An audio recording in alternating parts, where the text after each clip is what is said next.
किया है। जैसे क्योंकि जब योग किया जाता है तो ध्यान हमारा भंग नहीं होना चाहिए, तभी हमें स्वस्थ लाभ मिले।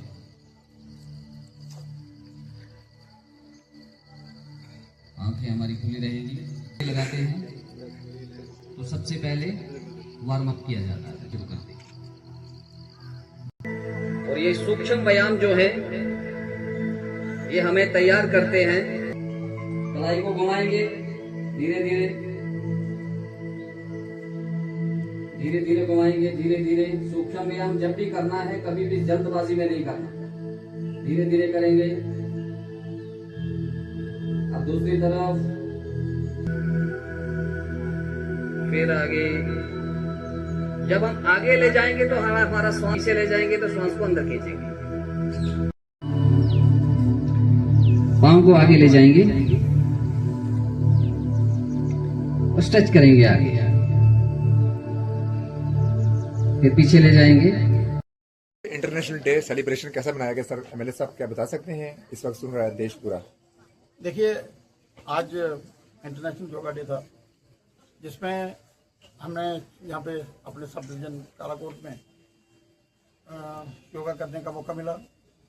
यहाँ सारे सरकारी लोग, जो सब डिवीजन के सारे लोग हैं, वो लोग भी यहाँ पे हाजिर थे और कुछ स्थानीय लोग यहाँ पे, जहाँ पे बहुत अच्छे से यहाँ पे योगा किया गया।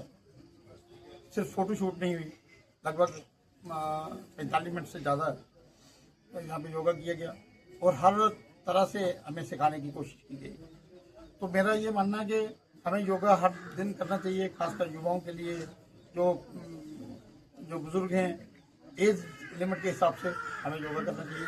जैसे जैसे हमें अपनी एज इजाज़त देती है वैसे ही हमें योगा करना चाहिए। और योगा हमारे लिए इतना ज़रूरी है जैसे सांस लेना, जितना सांस लेना।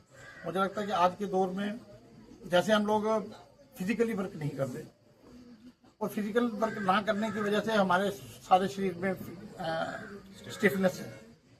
वो जो स्टिफनेस है जिस बड़ी नुकसानदायक है। जब आप स्टिफनेस होगी, आप बेंड होंगे तो आपको बैकबोन में प्रॉब्लम होगी या किसी जगह पे प्रॉब्लम हो सकती है। तो मेरा कहने का मतलब ये है कि हमें रोज योगा करना चाहिए और अपनी बॉडी को बॉडी में फ्लेक्सिबिलिटी लानी चाहिए। जब आपकी बॉडी में फ्लेक्सिबिलिटी रहेगी, आप कोई भी काम कर सकते हैं, जितना टफ से टफ काम कर सकते हैं। यहाँ पे मैं योगा देख रहा था कि योगा में कुछ ऐसे है कि उसमें बड़ा टफ तरीके से हमें बताया गया। ऐसा योग है कि जिसमें शायद मैं नहीं कर पा रहा था, मुझे करने में मुश्किल आ रही थी। तो हमें स्ट्रेस भी नहीं डालना कि इतना एकदम जोर डाल के तो किसी कोई अपनी हड्डी को तोड़ा लेनी है। आराम से सीखें, आस्ता आस्ता करते रहें, इसको प्रैक्टिस करें। प्रैक्टिस करके तो फिर ही आदमी परफेक्ट हो सकता है। जैसे नरेश जी करा रहे थे, मुझे लगता है कि नरेश जी को करते हुए सालों होंगे, मुझे लगा 5, 7, 8, 10 साल से ये कर रहे हैं, इसलिए इतना परफेक्टली कर लेते हैं। सर, नशे और ड्रग्स पर थोड़ा सा मैसेज दीजिए यूथ को। देखिए, नशे के लिए तो, नशा मुक्त अभियान के लिए तो सारा हमारे स्टेट, खासकर मैं जम्मू कश्मीर की बात करूं तो एलजी साहब ने तो बड़े जोरों शोरों से ये काम शुरू किया हुआ है। नशा नुकसान कर रहा है, हमारे युवाओं को नुकसान कर रहा है। खासकर जोरीपुंज की बात करूं तो यहाँ पे काफी लोग, जो बच्चे हैं, जो ओवरडोजिंग के साथ इस दुनिया को छोड़ के चले गए। मेरी एक कॉन्स्टिट्यूंसी कालाकोट सुंदरपुर में भी एक दिन 2 लोग नशे की वजह से, ओवरडोजिंग की वजह से दो नौजवान चले गए। हर दिन कहीं ना कहीं सुनने में आता है कि जिस नशे की वजह से लोग इस दुनिया को छोड़ रहे हैं। तो हमें खासकर पेरेंट्स जो है, मैं उनके लिए मैसेज छोड़ना चाहता हूँ एक, कि कम से कम फोन को छोड़ के बच्चों की तरफ ध्यान दें। सुबह शाम हमारे पास अगर 5 लोग हैं तो 5 ही लोग फोन देख रहे होते हैं, बच्चों के साथ कोई बात नहीं कर रहा, खाना हम इकट्ठे नहीं खा रहे। तो मेरा ये मानना है कि हम पिछला जो हमारे से बुजुर्ग लोग जैसे किया करते थे, हम खाना शाम को सारे के सारे परिवार, पूरा परिवार इकट्ठा बैठ के खाना खाता था। तो एक सिस्टम होता था कि टाइम व्यतीत होने का 1 घंटा 1.5 घंटा हमें हम सारे इकट्ठे रहते थे। तो आज का जो दौर है, जो इस दौर को जैसे जितना मैं समझ रहा हूँ, तो मुझे लगता है कि हम लोग अपने अपने फोन में बिजी रहते हैं, बच्चों के साथ ध्यान नहीं दे रहे। खासकर जो छोटे बच्चे हैं उनकी तरफ ध्यान देने की जरूरत है, उनको सही रास्ता दिखाने की जरूरत है। नशे से दूर रखने के लिए हमें कुछ अपने आप को, खासकर मैं कहूँगा कि बच्चे तो बाद की बात है, पहले हमें सुधरना होगा।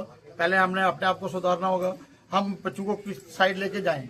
बेसिकली गार्डियन कौन है, गाइड कौन कर रहा है बच्चों को, मदर फादर।